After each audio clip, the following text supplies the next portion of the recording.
we're here.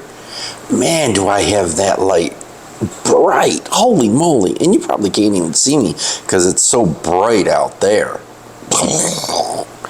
Is this what news anchors feel like? They're like, I can't even read the script. Well, anyways, we're going to push on.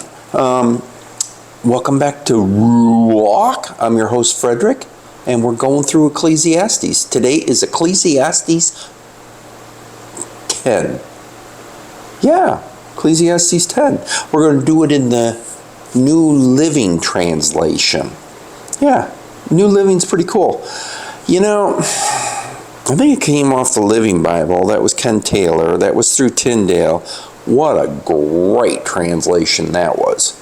And then they did the New Living, and I think what they decided is it isn't just about the words, but it's about the concept or the embodiment or the richness or something like that. I don't know what they said. It's just the entire thought process. Maybe that was it. The entire thought process of the whole chapter.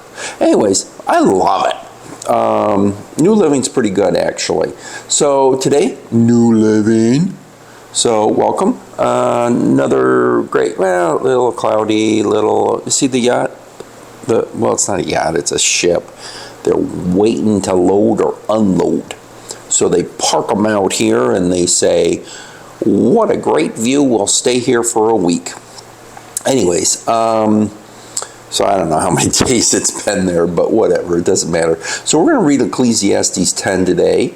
And as usual, I give you maybe not the best read, since I have a little comprehension and reader issues. You know, spoonerism. If you don't know what that is, look it up. It ain't easy growing up with it, let me tell you. But anyways, here we go. Yeah, Ecclesiastes 10. As dead flies cause even a bottle of perfume to stink, so a little foolishness spoils great wisdom and honor. Man has a way of stinking everything up, and then the flies come, and they stink up the rest of it. I don't care how expensive your perfume is. There's some bottles of perfume that are really expensive. I looked it up once. I thought, oh, this will be a great gift. Wrong. A wise person chooses the right road. A fool takes the wrong one. Let me just say, right road, left road. Do I need to say any more?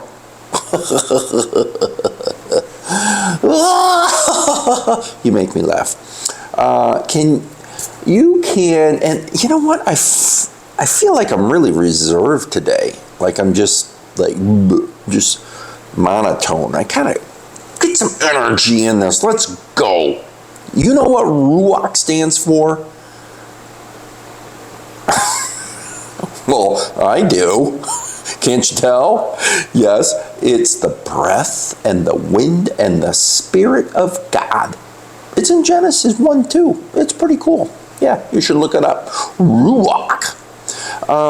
That's what we do here, is we put the ruach in everything we do. Yeah. All right. Where are we? You can identify fools just by the way they walk down the street. Can you believe that's in the Bible? You can actually see a fool by the way they walk down. Is that true? Well, I'll give you an example. That is true. So let's just say somebody's walking down the street looking at their phone and they walk themselves right into a fountain pool. Yeah, that's a fool. That's a fool. I think that's been on some funny videos. Yeah. If your boss is angry at you, don't quit. A quiet spirit can overcome even great mistakes. That's true. I got a family member right now. They're going, well, if you've got a job, I'm not saying keep it or don't keep it. Follow the Lord. Follow the Lord's leading. Pray all about it. forever. But was it? Yeah, I think, well, I don't know if they still have the job, to come to think about it.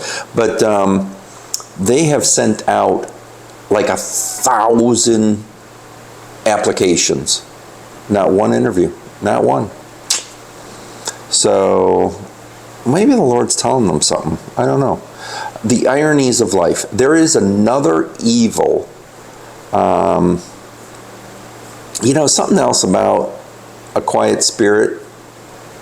Hold your tongue sometimes. Boy, man, we really want to speak it up, especially if we're right. Hold your tongue. Deliver it when the Holy Spirit tells you to deliver it, and then you can go punch with love. There is another evil I have seen under the sun.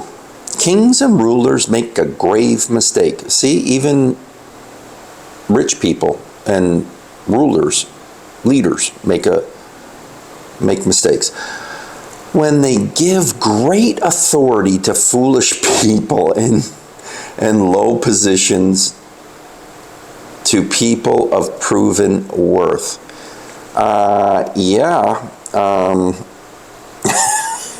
We won't go too far into politics right now, but yeah, we've seen some people that have been in the government that are kind of like, okay, I have seen, just keep praying for them. That's what I say. I have even seen servants riding horses like princesses, and princes walking like servants. Yeah, spoonerism. When you dig a well, you might fall in it. And when you demolish an old wall, you could be bitten by a snake. Is that literal? I think it is. Or is God telling us something else? Maybe. Think about it. Well, anyways, anybody digging a well right now? No. Anybody demolishing a wall right now? No. So I guess I'm safe. When you work in a quarry, stones might fall and crush you. Oh, that's true. When you chop wood, there is a danger with each stroke of your axe. Keep your axe sharp. And don't overswing. Yeah, here's a little tip for you axe swingers. Boy, that didn't sound right. But anyways, so you know how you chop down. I learned this as a kid, I think. I just saw it not too long ago as well. When you take your axe and, well, you got to have your legs spread. You don't want to miss and then get your leg. This is not, well, I guess it's not financial information. Well, what's the word I'm looking for? Anyways, this is at least a helpful tip. When you swing the axe, you want to swing it with some firmness and some grit. But you always want to come down just a little on the wood as you're splitting it, just a little bit of an angle. And that little bit of an angle pops the wood apart and doesn't get your axe head stuck. When you come down straight, your axe head can get stuck, and then you got a lot of problems. That's not in the Bible, but that was in the Bible. And so I just embellished. Using a dull, see, right here. See, using a dull axe requires great strength. So sharpen the blade. That's the value of wisdom. It helps you succeed. See? If a snake bites before you charm it, what's the use of being a snake charmer? Is he talking about wives? Not sure. Wise words bring approval, but fools are destroyed by their own words. It's true. Keep your mouth shut. And then you kind of look smart, like me. Keep your mouth shut. Fools base their thoughts on foolish assumptions, so their conclusions will be wicked madness. Yeah, politics. They chatter on and on. No one really knows what is going to happen. No one can predict the future. That's true. Look at all those polls. Fools are so exhausted by a little work, and they can't even find their way home. Can you imagine being that way? Just a little work, and you're like, where do I live? Where do I live? I don't know. What sorrow for the land ruled by a servant, the land whose leaders feast in the morning. What sorrow for the land ruled by? Well, I got one rule about that. So I get up, I've said it like a million times, I get up between like 3 and 4. And I think if I was the president, I would call every single day, well, not Sundays, gotta go to church, but I would call a news press conference every single day at 5 o'clock. And then all those guys wouldn't be out the night before partying. Yeah, that's a good idea. Get in here, we're doing a news conference.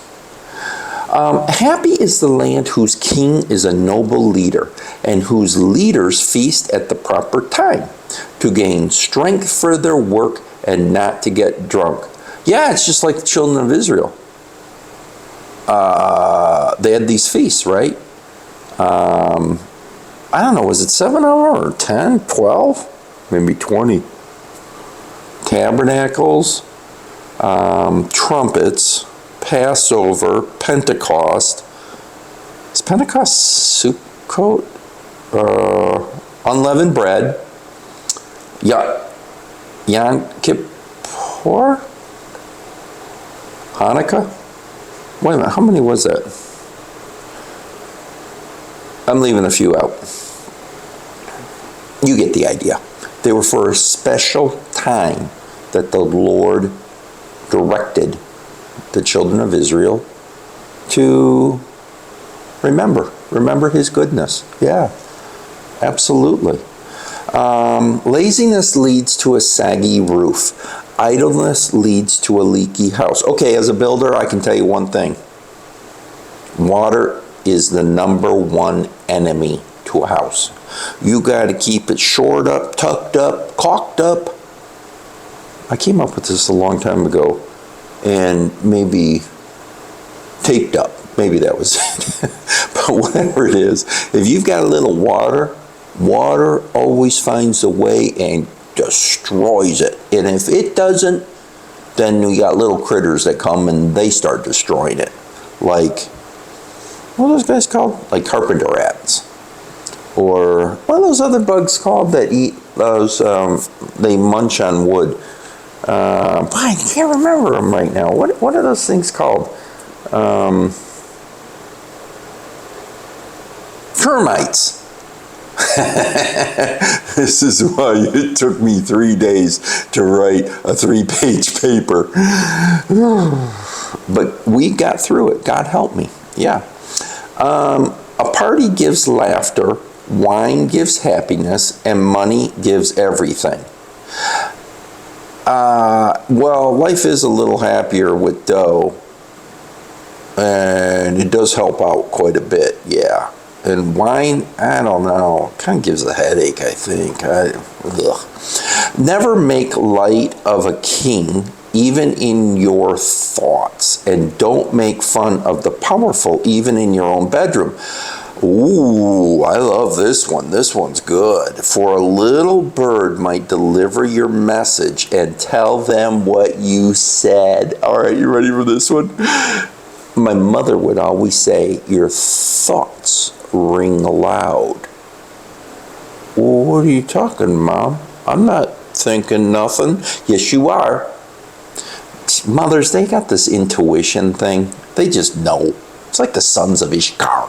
They just know. They got it in here. They got the knower. Yeah, mothers.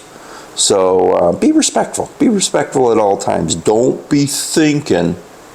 Can you imagine if you were a sleep talker? You know, like a sleepwalker. But you're a sleep talker. And you babble, babble, babble in your sleep. And can you imagine if you were saying bad things about the leader? And then maybe the next night, the commander comes over, you know, the general, have dinner, and while he's having dinner, that crazy parrot that you have in the corner listened to everything while you were sleeping and started talking about the leader. Why, you'd have a lot of explaining to do there. I might be having parrot for dinner the next night. No, we love our parrots. Come on, we love our parrots. Okay, that's a great. There's some good little nuggets in there. Really, just kind of common sense stuff, but it's good to hear it again. And man, I'm all of a sudden got energized over Ecclesiastes 10. But I think it's the New Living Translation. That's what did it in for good. Yeah, I got the seal of approval on that one. Okay, so there's only 2 left. 11 and 12. So until then, we'll see you then.